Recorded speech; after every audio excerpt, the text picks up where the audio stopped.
रक्त परिवहन तंत्र वह प्रक्रिया है जिसमें क्या होगा बाबू, हृदय तथा रक्त वाहिनियों, कहा बाबू, हृदय तथा रक्त वाहिनियों में प्रवेश करती है। कहाँ करती है? हृदय तथा रक्त वाहिनियों में प्रवेश करती है और शरीर के सभी अंगों में क्या होती है बाबू, पहुंचती है। कहाँ पहुंचती है? शरीर के सभी अंगों में। सबसे पहले कहाँ गया रक्त? हृदय में। उसके बाद कहाँ गया बाबू?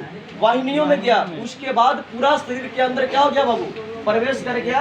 और इसीलिए इससे तरल संयोजी उत्तक बोलते हैं। क्या बोलते हैं बाबू? क्वेश्चन पूछता है कि रक्त एक प्रकार की कैसी उत्तक है। ऑब्जेक्टिव में पूछेगा कि रक्त एक प्रकार की कैसी उत्तक है, तो आप लोग आंसर क्या दीजिएगा कि रक्त एक प्रकार का तरल संयोजी उत्तक है कि नहीं बाबू?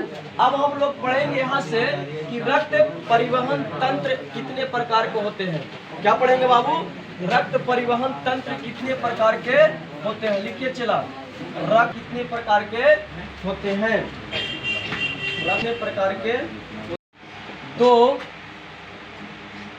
प्रकार के होते हैं। रक्त परिवहन तंत्र दो प्रकार के होते हैं। जो पहला नंबर है बाबू, खुला परिवहन तंत्र, खुला परिवहन तंत्र। और दूसरा जो है चला वो है बंद परिवहन तंत्र। बंद, हाँ, बंद परिवहन तंत्र।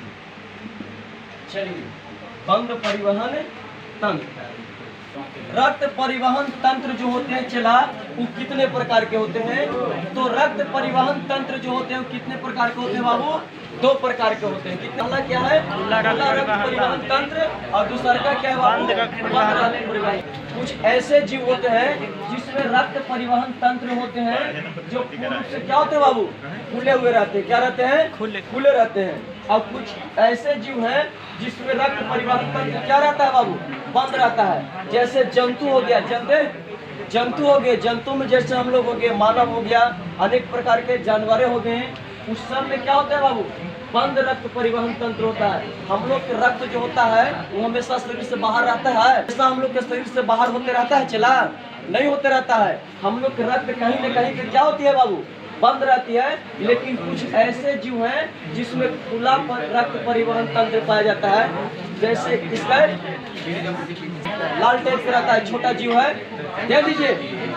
अगर मिस्टेक से उस पर हम लोग के लात भी पड़ जाती है तो उसका देखते हैं पानी की तरह निकलता है। क्या निकलता है बाबू?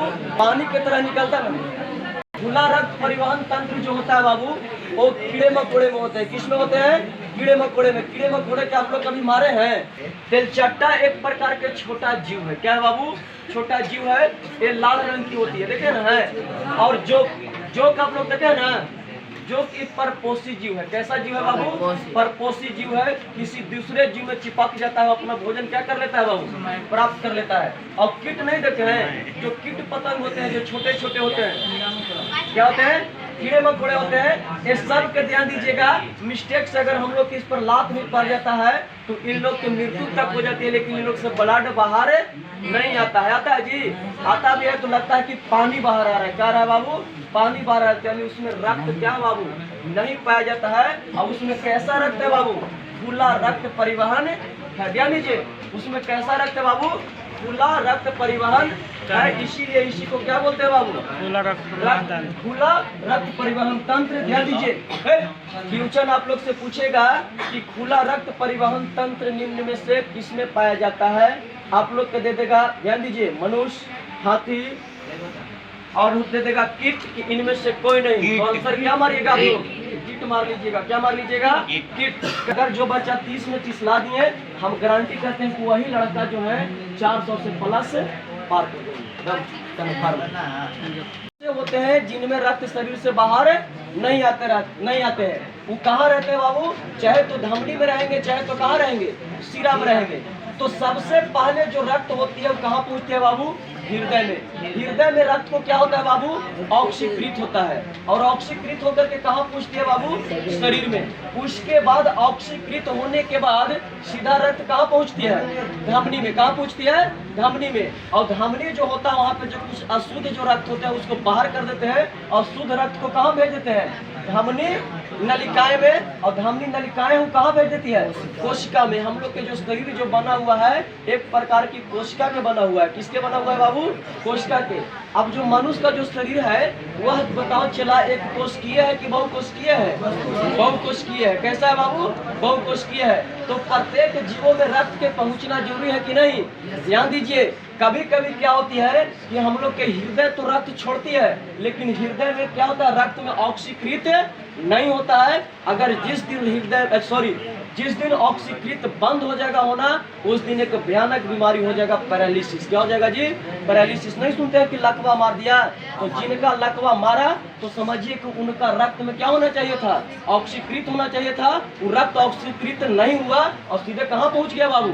धमनी में। और धमनी को जितना जो कर्तव्य था वो कर दिया, अपना कहाँ छोड़ दिया बाबू?